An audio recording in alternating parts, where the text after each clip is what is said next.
मेरे साथ मौजूद है जनाब air marshal retired Sajid Habib Sahab. Thank you very much Sajid Habib Sahab for your time. Sir, what's happening? There is a lot that doesn't meet the eye. यूं लगता है कि ये जो रास्ता खुला है, इट आल्सो टेल्स टेल्स कि कुछ हुआ है पीछे, कुछ अरेंजमेंट हुआ है और कुछ ठंडे हुए हैं ट्रंप साहब भी, या ये फिर एक कोई फॉल्स फ्लैग ऑपरेशन या रियल ऑपरेशन की तैयारी है? How do you look at it जनाब साजिद हबीब साहब? अस्सलाम वालेकुम। रास्ता खुला जो भी आपने जिक्र किया कि जो पाकिस्तान ईरान के रास्ते और ईरान पाकिस्तान के ज़मीनी रास्तों से जो तिजारत हो सकती है, तो देखिए मैं समझता हूँ कि ये जो बीच में डिप्लोमेसी चल रही थी जिसमें पाकिस्तान बड़ी जिसको कहते हैं शदोमत से लगा हुआ है और बीच में बज़ाहिर लोगों को लगता है कि रुक गई है, कुछ स्टॉल हो गई है, लेकिन ये मुसलसल चल रही है। देखिए इसको ये जो चीज़ इसको इजाज़त दी गई है। अब देखें ना, इजाज़त देने वाले वो हैं जो पाबंदियां लगाते हैं, उसकी पाबंदियों का असर हमारे ऊपर भी होता है, ईरान के ऊपर तो होता ही है। अगर उन्हें इजाज़त दी है तो मैं समझता हूँ कि ये पाकिस्तान की सफारतकारी की वजह से मुमकिन हुआ है कि ईरान ने कहा होगा कि कुछ तो हमारे ऊपर आप पाबंदियां देखो, उनको पाबंदियां कम करो। उन्होंने कहा जी कि हमारा इतना नुकसान हुआ है वो हमें दिया जाए। वो अमेरिका अपने पल्ले से तो कभी नहीं देगा। वो जैसे हमने पहले एक दफ़ा बात की तो वो तो अरबों की जेब से लेके देता रहा या लेता रहा, वो तो कभी नहीं करेगा। और जब तक ये कोई मुआहिदा नहीं हो जाता तो बज़ाहिर तमाम पाबंदियां उठाना वो भी अनाउंस नहीं करेगा अमेरिका। यूरोपियन यूनियन का भी यही मसला है। यूरोपियन यूनियन ने भी आज कहा है कि हम जब तक ये कोई वाज़े तस्वीर या मुआहिदा सामने नहीं आता हम पाबंदियां नहीं उठाएंगे। तो आई थिंक एक ये जिसको कहते हैं ना ऑक्सीजन दी गई है, जो एक छोटा सा मुस्बत कदम है, लेकिन एक छोटा सा मुस्बत कदम इंशाल्लाह इसी तरह चलता रहा तो मैं समझता हूं कि ये, मैं एक और तरीके से इसको देख रहा हूं कि ये भारत की एक और जो चाल थी ये उसकी बहुत बड़ी नाकामी होगी। जो हमने, आपको याद होगा, बात की थी कि चाबहार की बंदरगाह को मोदी जो गया था नेतन्याहू के पास कि भाई इसको ना छेड़ना, कि जब तुम रिजीम चेंज कर लोगे तो यहां से मैंने अफगानिस्तान जाकर और पाकिस्तान के जो वेस्टर्न हालात हैं उसको मैंने और सेंट्रल एशिया से डिस्कनेक्ट करना है। अब आप देखिए कि अल्लाह का करना क्या है कि वो चीज उलट पड़ गई है और अब वो रास्ता ईरान के थ्रू सेंट्रल एशिया का हमें मिल रहा है। ईरान का फायदा तो है ही। हमने पहले भी, आपको याद होगा कि ताफ्तान के जरिए इमदाद भी भेजी। फिर अभी जो इनके पिछले हफ्ते में 3 शिप्स कार्गो के जो कि अमरीकी नाकाबंदी की वजह से वो ईरान नहीं जा सके, उनके कंटेनर जो हैं वो पाकिस्तान की बंदरगाहों पे उतरे हैं और यहाँ से ज़मीनी रास्तों पे चल रहे हैं। तो मैं समझता हूँ कि यकीनन ये जो पाबंदियाँ लगाने वाला सबसे बड़ा मुल्क है अमरीका है, ये हमारी सफारतकारी की वजह से शायद उसने ये एक रिलैक्सेशन दी है। और मुझे उम्मीद है कि ये न सिर्फ के ईरान को इससे फिलहाल जो सख्त पाबंदियां हैं, मेडिसिन चाहिए, खुराक चाहिए और इस तरह की ज़रूरियात, आपने जो अभी ये फरमाया है ये बहुत बड़ी बात आपने की है कि जो पाबंदियां नरम हुई हैं, ये रास्ता मिला है, उससे फ़ायदा ईरान का तो होगा, हमारा भी फ़ायदा होगा, सेंट्रल एशियाई रियासतों तक जो है वो पहुँच होगी। इधर जो है वो ग्वादर, अगर साथ इसमें यह भी लिखा है कि ग्वादर को कमर्शियल बुनियादों पर जो है वो चलाने की भी इजाज़त दी गई है और जो चाइनीज़ हैं वो भी यहाँ से ही गुजरेंगे, सेंट्रल एशिया रियासतों तक जाएंगे। तो ये बहुत बड़ा फ़ायदा है और पाकिस्तान इससे पूरा फ़ायदा उठाएगा।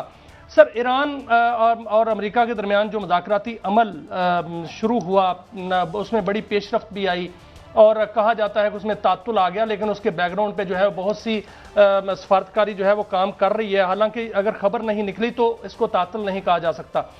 अब वहाँ अब्बास अराक्ची साहब पाकिस्तान आए, वहाँ से वो मान गए और ये कहा जा रहा है कि वहाँ एयरफोर्स के तैयारी पर गए, पाकिस्तानी तैयारा उन्होंने इस्तेमाल किया क्योंकि स्पाइलर वहाँ पर मौजूद है।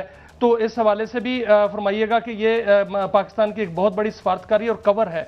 अब जो नई तजावीज़ हैं ईरान की, वो अमरीकी मीडिया कह रहा है कि पाकिस्तान ने अमेरिका के हवाले कर दिया और उसमें आबनाए हरमुज़ जो है वो सबसे ऊपर है और उसमें कहा गया है कि पहले नाकाबंदी ख़त्म की जाए और उसके कंट्रोल का फैसला किया जाए और उसके बाद जो है वो जो न्यूक्लियर है तनाज़ा उस पर बात की जाए। और ये भी बात सामने आई है कि आबनाए हरमुज़ और का जो कंट्रोल है वो ओमान के साथ जो बात हुई है अब्बास अराक्ची साहब की, शायद दोनों मुल्क जो है मिलकर संभालें और अमेरिका भी इस पर इत्तफाक कर जाए। और आज जो अब्बास अराक्ची साहब का वहां पर रूस का दौरा हुआ, वहां पर मुज्तबा खामनाई साहब का एक पैगाम उनको पहुंचाया गया।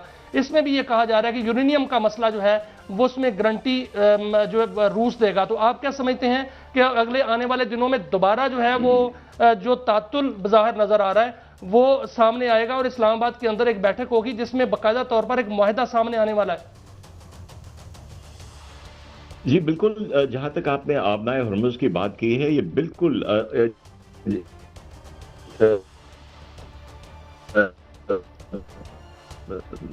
इराक़ची साहब का दोनों स्टेट, दोनों मुल्क मिलके ये जो है स्टेट ऑफ हुर्मुज़ को एक तरह से संभालते हैं, तो ये इनका मुश्तरका मसला है। और इसलिए ये इनके इस दौरे से जाहिर हो गया था कि ये जो दो बड़े मसाइल हैं जिसमें आबनाए हुर्मुज़ का कंट्रोल है, उसको कैसे मैनेज करना है, उसके लिए मस्कत से उनका राब्ता करना और गुफ्तगू शुनीद करना जरूरी था। वो करके फिर वो वापस आए पाकिस्तान, और आके वो जो जिस तरह ट्रंप ने कहा कि वो बातचीत बंद होने के 10 मिनट के अंदर या कुछ थोड़ी देर के बाद मुझे बाकायदा एक पैगाम मिला है उनका, तो ये उसी में से शायद वहाँ पे गुफ्तगू शुनीद हुई है उनकी मस्कत के साथ, ओमान के साथ, उसका है। दूसरी बात भी जैसे आपने की ईरान की और उसके रशिया पहुंचने की, जाने की बात की है और वहां पे जो बयान दिया है, देखिए हम पहले भी बात कर चुके, दो मसाइल हैं। एक तो गारंटर चाहिए, एक तो गारंटर चाहिए, और गारंटर के तौर पे अमेरिका शायद चीन को नहीं मानेगा जो कि सबसे बड़ा गारंटर हो सकता है एज अ सेकंड पावर इस वक्त दुनिया में वो मौजूद है। लेकिन रशिया से निस्बतन अभी ट्रंप के ताल्लुकात बेहतर हैं। आपने देखा होगा कि जो यूक्रेन का जो मामला था, उसकी जो वो कोई डील बना रहा था, वो कोई यूक्रेन की इतनी ज्यादा फेवर में नहीं थी। ज्यादा चीज वो जमीन का जो कब्जे में की है रूस ने, वो उनके पास रहना था। तो प्रोबेबली एक तो ये गारंटर वाली बात है, और दूसरी बात शायद जो एनरिच्ड यूरेनियम की है, मेरे ख्याल में वो जैसे रशिया ने ऑफर की थी कि हम उसको मैनेज कर सकते हैं। देखिए, मैनेज करने का एक तो ये है कि आप अमानत रख लें, दूसरा ये है कि उसको डिप्लीट कर दिया जाए, जिसमें उसको नेचुरल यूरेनियम के साथ एनरिच यूरेनियम को मिक्स करते हैं और उसको डाइल्यूट किया जा सकता है। तो ये दो बड़े मसाइल हैं जिसकी वजह से ये सारे, ये जिसको हम कह सकते हैं कि सींग फंसे हुए हैं। अगर ये हो जाएगा, और इराक़ची का ये मुसलसल दौरे करना, आप सैंडविच बने हुए हैं, उधर जा रहे हैं, इधर जा रहे हैं, मस्कत जा रहे हैं, वापस आ रहे हैं, रशिया जा रहे हैं, ये भी शो करता है कि ईरान भी चाहता है। बज़ाहिर उनकी IRGC की जो चीजें, वो कॉल्स आ रही हैं, उनकी स्टेटमेंट्स आती हैं, लेकिन वो भी, क्योंकि देखिए कौम थक जाती है। 1,25,000 बिल्डिंग तबाह हुई हैं वहां पे, तो लोग हरगिज, एक जज्बा जोश एक हद तक होता है, फिर लोग कहते हैं कहीं ना कहीं कुछ कॉम्प्रोमाइज करके अमन कर लेना चाहिए। तो ये मेरे ख्याल में ये जो सफारतकारी इराक़ची कर रहे हैं, ये उसी का शाखसाना है। और लेट्स से रशिया से वापस आते हैं तो फिर ट्रंप को हम क्या पैगाम हमारे थ्रू जाता है, बल्कि ट्रंप ने तो कहा कि डायरेक्टली फोन भी आप कर सकते हो। अच्छा, ये फरमाइए एयर मार्शल साहब, मैं ये फरमाइए कि बड़ी एक अहम, ये एक चेंज स्टेटस है अब अमेरिका बहादुर का। डू यू थिंक उसने रिकंसाइल कर लिया in the wake of these, ये जो मिल रहे हैं अलाउंसेस मिल रहे हैं या इजाजत मिल रही है, तो ये क्या वहां पे एक अंडरस्टैंडिंग है कि भाई ईरान को वो खत्म नहीं कर सकते, और जो रोल और अगर चाइना और ये उसके पीछे हैं, चाइना और रशिया, तो Iran has a role and Iran is going to stay here with a very enhanced, significantly enhanced role. तो क्या कम टू टर्म्स हो गए हैं इस तब्दीली से अमेरिकन एस्टेब्लिशमेंट? शुरू में तो आप अपने लिए वही जिसको कहते हैं कि आपको गन भी चाहिए होते हो तो आप तोप मारना शुरू करते हैं, और फिर वहां से आहिस्ता आहिस्ता नीचे आते हैं।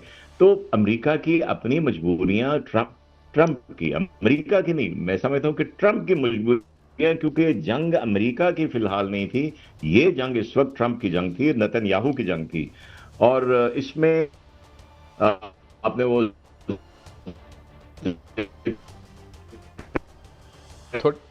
आवाज का इशू शायद आ रहा है एयर मार्शल साहब से, अगर ये आपका बहाल होता है। जी जी, शायद उसमें मजीद बाद में आप बात, कैन यू हियर मी? जी जी जी जी, जरा दरमियान में आवाज डिस्टर्ब हुई थी, ठीक है, जारी रखिए, खत्म करें बात। जी जी, मैं यही कह रहा था कि अमेरिका में ये जो जंग है, ये पूरे अमेरिका की जंग नहीं है, इस ट्रंप की ज्यादा जंग है, जो कि नेतन्याहू की वजह से है।